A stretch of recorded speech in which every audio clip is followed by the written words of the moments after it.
le son, c'est bon.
Abidjan n'a pas stoppé.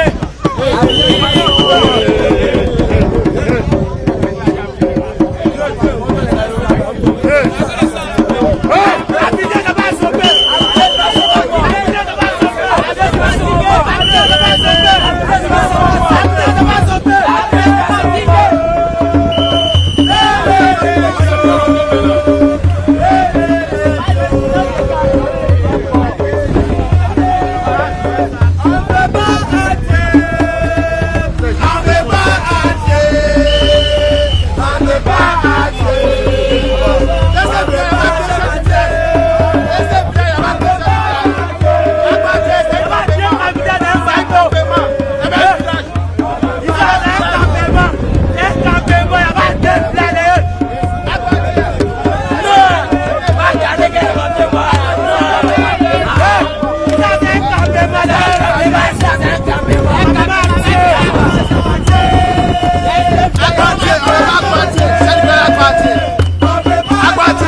souillé.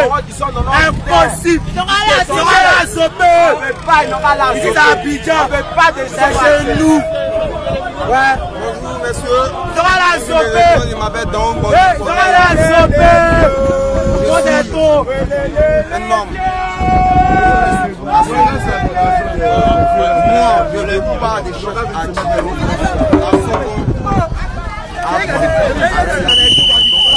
Voilà, merci.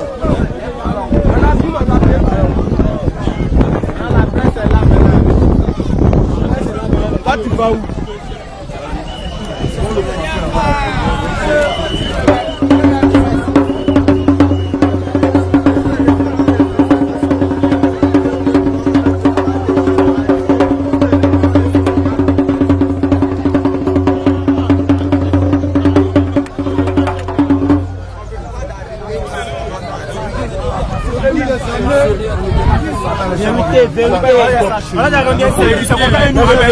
Venez. Non, c'est bon.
Venez rassembler.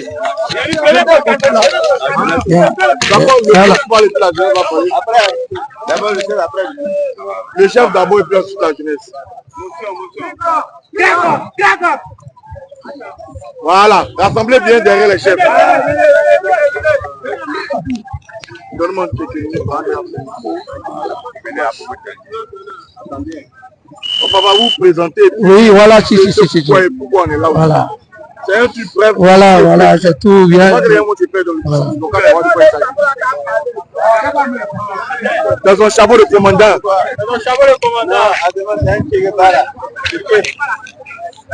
Attends, l'heure est grave. Donc il y a Voilà. Voilà.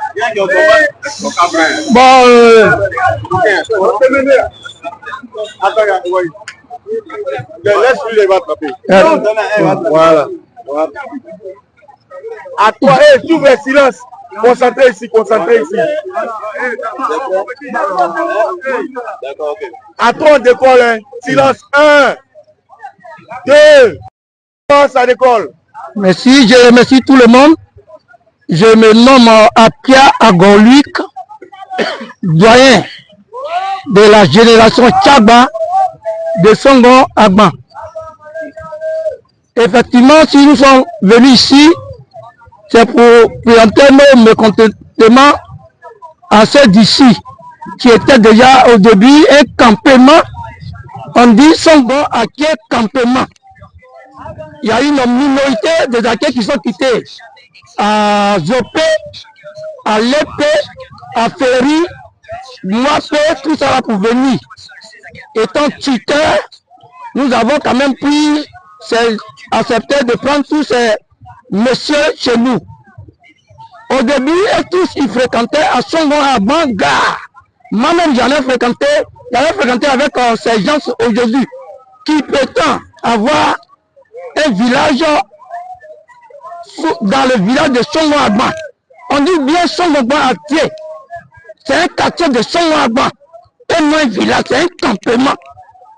C'est comme un village peut se lever et dire je suis à Songo Agban gare. Aujourd'hui, Songo Agban a beaucoup de population, on veut ériger à un village. Vous voyez ce que ça fait. Aujourd'hui, étant tuteur, je les ai servis. Ils m'ont servi aussi. Ils faisaient des travaux champêtres. Et aujourd'hui, avec les tuteurs, les différents tuteurs comme les Dom Petro et M. Kofi Dao. Sinon, à l'époque, il n'y avait pas d'école ici, il n'y avait pas de maternité, tout ça là. Je sais de quoi je parle. Songagban ici a accepté les frères Atié. On dit bien Songagban Atié, ce n'est pas un village de Songagban, c'est un quartier de Songagban. D'où, pour le moment, nous ne sommes pas contents. Vous voyez un peu les pancartes, ce qu'on a mis. Nous ne sommes pas contents, on n'est pas venu faire la guerre avec les gens. Avant de prendre un chef, il faut qu'il consulte le tuteur. Voilà, il ne peut pas se lever comme ça, avoir un chef, et puis de surcroît signer nos documents à nous. Nous ne sommes pas d'accord. La chefferie Tchadara, c'est nous. Moi, je vous parle en tant que le foyer de cette nouvelle génération qui va prendre le pouvoir très bientôt. D'abord, j'ai eu ma grosse très bientôt. Donc, s'il y a quelque chose à négocier, ces acteurs-là doivent se mettre à Songagban pour négocier avec les habitants de Songagban. Voilà, ils n'ont qu'à mettre ça en tête. Voilà. Sinon, à partir d'ici, je prends une boisson comme liqueur. Je vais appeler mes aïeux, mes grands-parents. Si je vais sur ça, c'est pas bon. On n'est qu'à s'entendre pour que demain, là, il y ait cette paix harmonieuse qu'on a eue depuis des décennies. Alors, je vais laisser mon secrétaire. Lui aussi, il va essayer de terminer. Voilà ce que j'ai à dire à la population de Songo Atié. Vamos, vamos.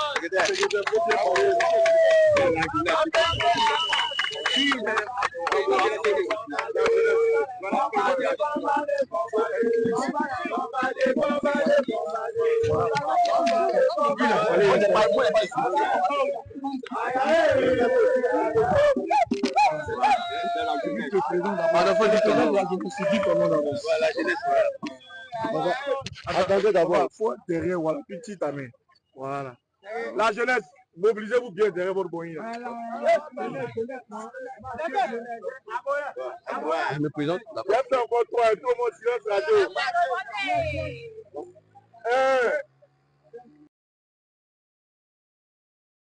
Alors, je me présente. Moi, c'est Légué Jérémy, représentant de la jeunesse de Songo-Agban. Alors, il faut dire que cette dénonciation, ce combat que nous sommes en train de mener, est un combat qui est fait dans les normes. C'est un combat qui est noble.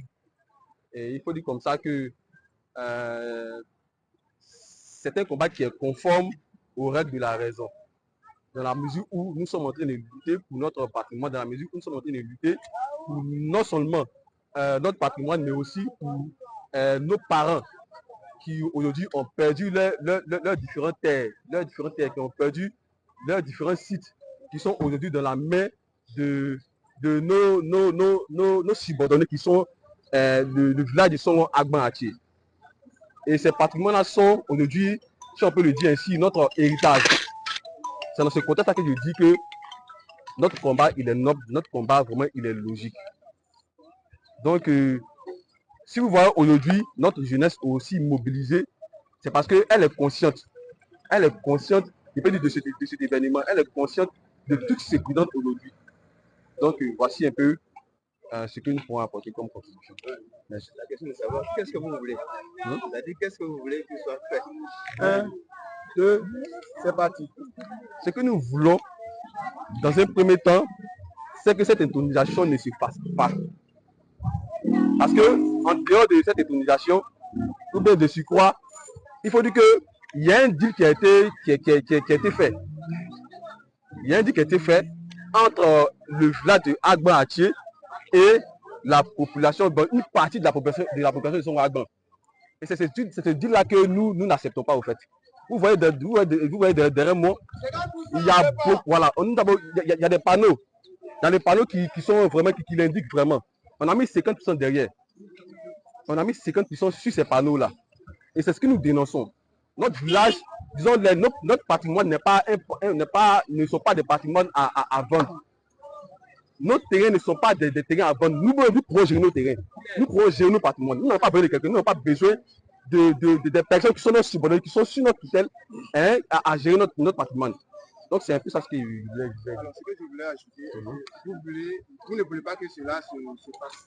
Alors que c'est le Premier ministre qui vient pour l'intronisation. Quels sont les moyens pour empêcher cela? Est-ce que vous pouvez vraiment empêcher ce que le Premier ministre de Côte d'Ivoire?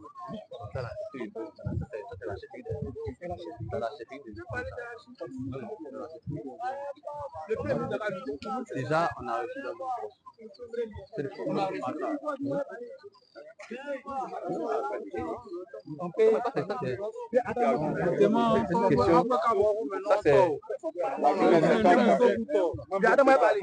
c'est pas ça, c'est pas ça.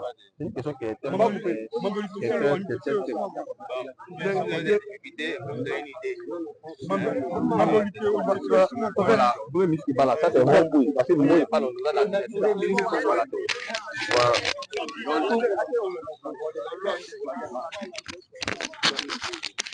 Mais le Premier ministre va tomber quel jour?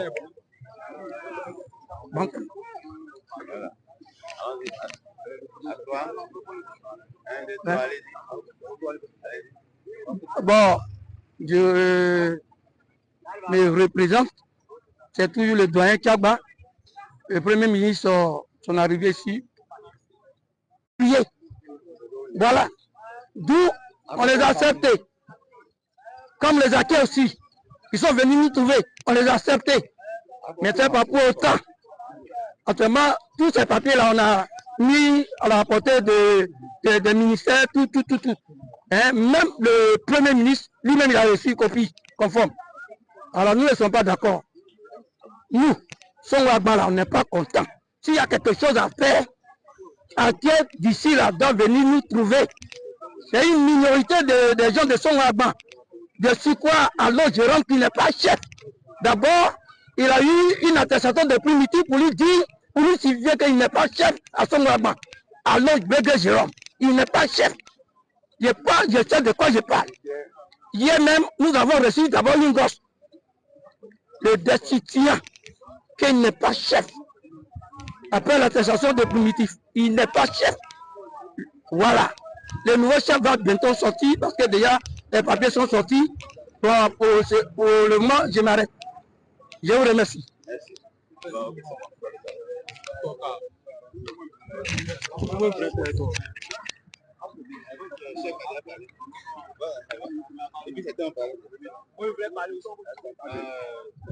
Toujours les mêmes. Toujours les mêmes. Vous venez d'écouter cette vidéo. Les propriétaires terriens une fois de plus de Songwagba à Bité qui s'insurgent contre la tentative d'intronisation du chef sur leur terre par le Premier ministre. C'est-à-dire pourquoi? Qu'est-ce qui ne va pas même avec Alassane Ouattara? Il n'a pas de limite. Il n'a pas de limite. Pour moi, je me dis quand même qu'à un moment donné, il faut faire stop. Non, il faut faire pause. Je ne sais pas pourquoi tu veux autant faire de mal à ce peuple-là qui t'a tout donné. Tu t'occupes, c'est-à-dire tu fais la même chose à tout le monde. Souvent, vous savez, dans des pays développés, quand on veut redistribuer les richesses, on vise souvent à prendre un peu aux riches pour donner aussi aux pauvres. Mais chez Alassane Ouattara, les pauvres qui sont déjà en difficulté, qui souffrent tous les jours, qui sont en pleurs tous les jours, M. Alassane Ouattara veut encore les finir. Ça veut dire ceux qui sont déjà souffrants, ceux qui pleurent déjà, ceux qui demandent déjà pardon. M. Ouattara veut les terminer. Quand vous passez votre temps à prendre les terres des gens, qu'est-ce que vous faites de ces gens-là? Qu'est-ce que vous faites de ces gens-là? Nous avons suivi ici la dernière fois une vidéo où un chef du village nous a dit que de fois même quand ils arrivent pour prendre vos terres de manière légale, qu'est-ce qu'ils font? Ils disent qu'ils vont payer, n'est-ce pas, chaque palmier à 10 francs. Ou alors ils vont payer, n'est-ce pas, chaque bananier à 10 francs. Donc, c'est votre plantation qui sera payée comme ça et on payera chaque palmier à 10 francs. Il faudra donc combien pour pouvoir atteindre une somme d'argent digne de ce nom? Donc voilà l'humiliation qu'on fait vivre, n'est-ce pas, à ces personnes qui n'ont rien demandé que de vivre sur leur terre, que de rester ce qu'ils sont, que de manger très facilement comme ils ont toujours eu à manger. Déjà, ce n'est même pas facile. Vous êtes dans vos bureaux feutrés, climatisé, vous ne manquez de rien. Vous avez chez vous des bonnes, des nounous, des gardiens, des chauffeurs. Vous avez tout ce que vous voulez. Une femme à la maison et les tisans à l'extérieur. Vous partez trouver ceux qui n'ont rien. Que pour manger déjà 1000 francs pour eux, c'est un problème. Et le peu qu'ils ont, vous enlevez encore dans les mains. Et vous êtes les mêmes qui allaient nous dire en 2025, bah, j'ai été élu parce que j'ai bien gouverné. Qui va croire ça? Qui va croire que ces Ivoiriens qui sont en train de pleurer vous ont quand même voté? Qui va croire que ces Ivoiriens qui souffrent du plus profond de leur âme ont quand même décidé de vous donner leur voix? Il faut changer. Il faut arrêter de menacer le peuple de Côte d'Ivoire. Il faut arrêter de faire souffrir ces pères qui pleurent tous les jours. Ces jeunes gens qui souffrent tous les jours. Ces mamans qui souffrent tous les jours. Nous savons qu'Alassane Ouattara n'a pas de terre en Côte d'Ivoire. Qu'il n'a pas de village, qu'il ne sait pas où aller. Et nous savons qu'à cause de ça, il veut que tout le monde soit comme lui. Et pour ça, il vend les terres de tout le monde. Il détruit les villages. Il déplace. Il ne veut plus qu'il y ait de village. Il veut qu'on vive comme si on était en Europe. Mais nous ne sommes pas en Europe. Et d'ailleurs, que même en Europe, il y a des campagnes. Il y a des villages des gens. Il faut respecter les gens, M. Ouattara. La team venait d'écouter encore ses pleurs. Dites-moi ce que vous pensez, on se voit pour une autre vidéo.